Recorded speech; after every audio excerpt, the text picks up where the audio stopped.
जैसा कि आप जानते हैं कि हम इन दिनों में पढ़ रहे हैं factors affecting the rate of enzyme action.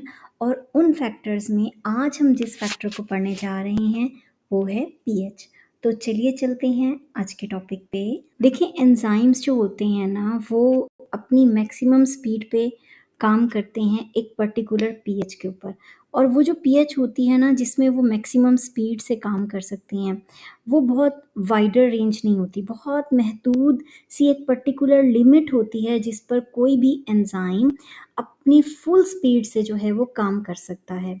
अगर ये जो नैरो रेंज है, एक मामूली सी जो मिकदार है जिस पर वो एक खास पीएच पर वो मैक्सिमम स्पीड से काम करेंगे, अगर उस पीएच में, उस रिक्वायर्ड अमाउंट ऑफ पीएच में एक मामूली सी भी तब्दीली हो जाए, ठीक है, चाहे वो पीएच इंक्रीज हो जाए या डिक्रीज हो जाए, यानी कि फॉर एग्जांपल इनको चाहिए है, एंजाइम को चाहिए है pH 2 और आपने दे दी pH 3, तो उनके लिए बहुत बड़ा इशू है, ये माइनर इशू नहीं है।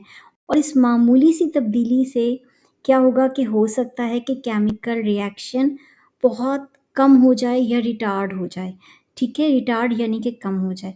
और ऐसा भी हो सकता है कि मुकम्मल तौर पर काम करने अगर जो है वो एंजाइम छोड़ दें। अब यहाँ पे जो सबसे इम्पोर्टेंट बात है वो ये है कि हर एंजाइम एक पर्टिकुलर पीएच के ऊपर, एक ख़ास पीएच के ऊपर या स्पेसिफिक पीएच के ऊपर बेस्ट काम करता है, या आप समझ लें कि मैक्सिमम स्पीड से काम करता है।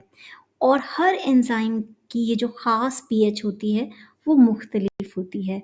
और उस पीएच को जिस पे कोई भी एंजाइम मैक्सिमम स्पीड से काम करेगा या बेस्ट स्पीड से काम करेगा, उसको हम कहेंगे कि वो उस एंजाइम की ऑप्टिमम पीएच है।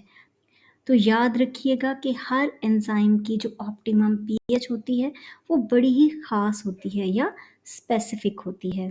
मिसाल के तौर पर जो पेप्सिन है, पेप्सिन याद रखिएगा वो एंजाइम है जो हमारे स्टमक में काम करता है, मैदे में काम करता है।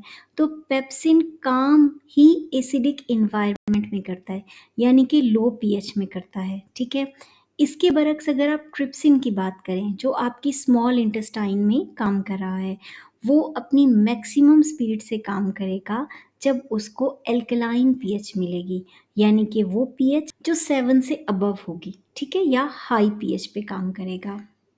यहाँ पे हम एक और बात भी जो है वो डिस्कस कर लें कि कुछ एंजाइम ऐसे होते हैं जैसा कि पेपिन है, ये एंजाइम जो है ये आपको मिलता है ग्रीन पपाया यानी कि सब्ज़ पपीते में। ठीक है, तो ये एक ऐसा एंजाइम है जो बहुत ही ख़ास है। ये एसिडिक पीएच में भी काम कर लेता है, यानी कि लो पीएच में भी काम कर लेता है, और ये अल्कलाइन पीएच यानी कि हाई पीएच में भी काम कर लेता है। पीएच की डिटेल में जाने से पहले कुछ बातें हम दोबारा से ज़हन नशीन कर लेते हैं। और वो बातें ये हैं कि जो हमारे एंजाइम्स हैं वो प्रोटीन्स के बने हुए हैं। और वो कैसी प्रोटीन्स हैं? They are the globular proteins, यानी कि आप समझ लें कि बैज़वी किस्म की प्रोटीन्स हैं। और याद रखें, जब भी कोई प्रोटीन बनती है तो हमेशा से पॉलीपेप्टाइड चेन्स जुड़ती हैं और फिर वो प्रोटीन बनाती हैं। अब ये पॉलीपेप्टाइड चेन्स आपस में जुड़ती कैसे हैं? तो बात ये है कि पॉलीपेप्टाइड चेन्स प्रोटीन बनाने के लिए आपस में बॉन्ड बनाती हैं, ठीक है? जैसा कि आयनिक बॉन्ड बनाती हैं। अब जब ये बॉन्ड बन रहा होता है ना, तो आम तौर पर जो ऑपोजिटली चार्ज अमाइनो एसिड्स होते हैं उनके बीच में बनता है, यानी कि नेगेटिव अमाइनो एसिड बॉन्ड बनाएगा पॉजिटिव अमाइनो एसिड के साथ। ठीक है, जैसा कि ग्लूटामिक एसिड जिस पर नेगेटिव चार्ज है, ये बॉन्ड बनाएगा लाइसिन के साथ जिसके ऊपर पॉजिटिव चार्ज है। अब जब बॉन्ड्स बन जाएंगे, पॉलीपेप्टाइड चेन्स आपस में जुड़ जाएंगी, तो ही बनेगी प्रोटीन्स। अब ये जो बॉन्ड्स होते हैं ना, ये बहुत ही ज़्यादा सेंसिटिव होते हैं, बहुत ही ज़्यादा हसास होते हैं।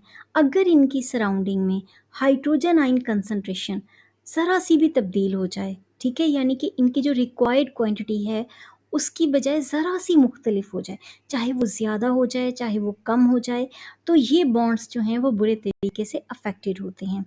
आप यूँ समझें कि अगर मामूली सी भी तब्दीली आ जाए, माइनर सी भी चेंज आ जाए पीएच में, तो आम तौर पर जो एक्टिव साइट पर अमाइनो एसिड्स बैठे हुए होते हैं वो बॉन्ड उनके टूट जाते हैं और वो आयोनाइजेशन का शिकार हो जाते हैं, यानी कि वो आयंस में तब्दील हो जाते हैं।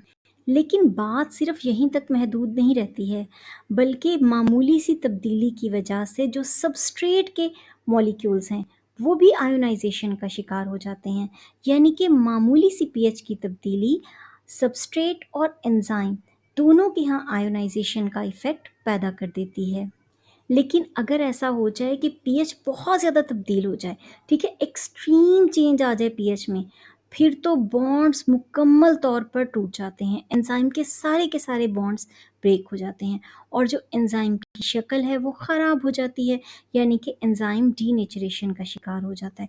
फिर तो आप सोचें कि तमाम का तमाम जो रिएक्शन है वो ही मुकम्मल तौर पर ख़त्म हो जाता है। इस टॉपिक में हम एक ग्राफ को भी पढ़ेंगे, ठीक है।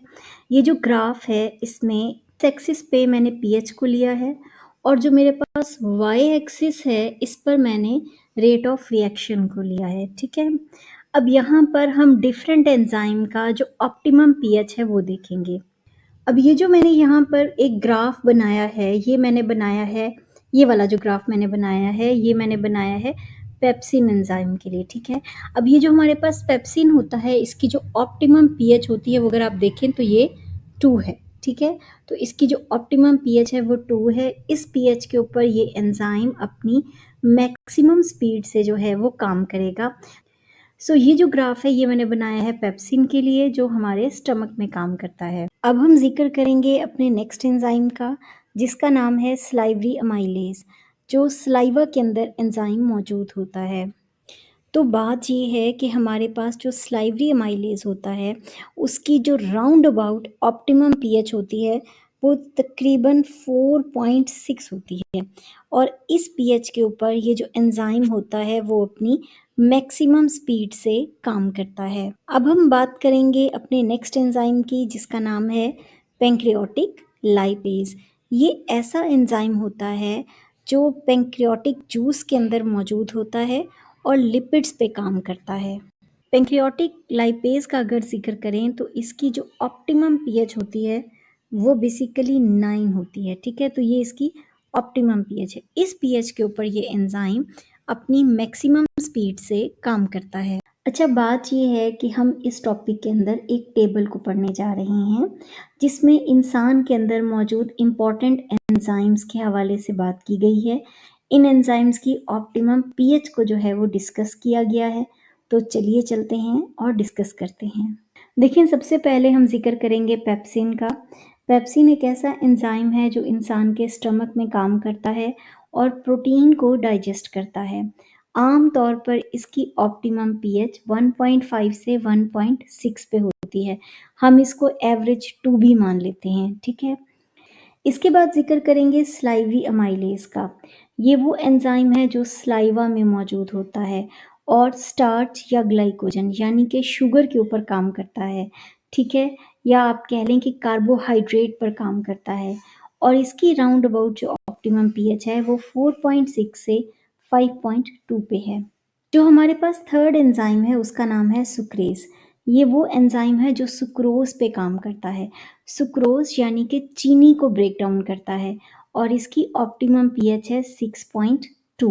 अब बात करेंगे नेक्स्ट एंजाइम की, जिसका नाम है पेंक्रियाटिक अमाइलेज। ये वो एंजाइम है जो पेंक्रियाटिक जूस में होता है, जो स्मॉल इंटेस्टाइन में आके स्टार्च और ग्लाइकोजन के ऊपर काम करता है और उनको ब्रेक डाउन करता है इनटू द माल्टोज और इसकी ऑप्टिमम पीएच है 6.7 से 7। नेक्स्ट एंजाइम है कैटालेज। कैटालेज वो एंजाइम है जो हमारी बॉडी में हाइड्रोजन परऑक्साइड, जो इंतहाई टॉक्सिक मटेरियल होता है, उसको ब्रेक डाउन कर देता है into the water and oxygen और इसकी ऑप्टिमम पीएच है 7। के बाद हम बात करेंगे नेक्स्ट एंजाइम की, जिसका नाम है यूरिएज। यूरिएज जो है एक ऐसा एंजाइम है जो यूरिया को ब्रेक डाउन करता है into the ammonia and carbon dioxide और इसकी ऑप्टिमम पीएच है 7। इसके बाद बात करेंगे नेक्स्ट एंजाइम की, जिसका नाम है ट्रिप्सिन। ट्रिप्सिन एक ऐसा एंजाइम है जो स्मॉल इंटेस्टाइन में प्रोटीन पर काम करता है और उसको ब्रेक डाउन करता है। इसकी ऑप्टिमम पीएच है 7.8 से 8.7। उसके बाद बात करेंगे पेंक्रियाटिक लाइपेज की। ये वो एंजाइम है जो पेंक्रियाटिक जूस में मौजूद होता है, लिपिड्स को ब्रेक डाउन करता है और इसकी ऑप्टिमम पीएच है 8। उसके बाद हम जिक्र करेंगे आर्जिनेज का। आर्जिनेज एक ऐसा एंजाइम है जो आर्जिनिन से यूरिया को अलहदा करता है और ये काम वो यूरिया साइकिल बनाने के दौरान करता है। इसकी ऑप्टिमम पीएच है 10।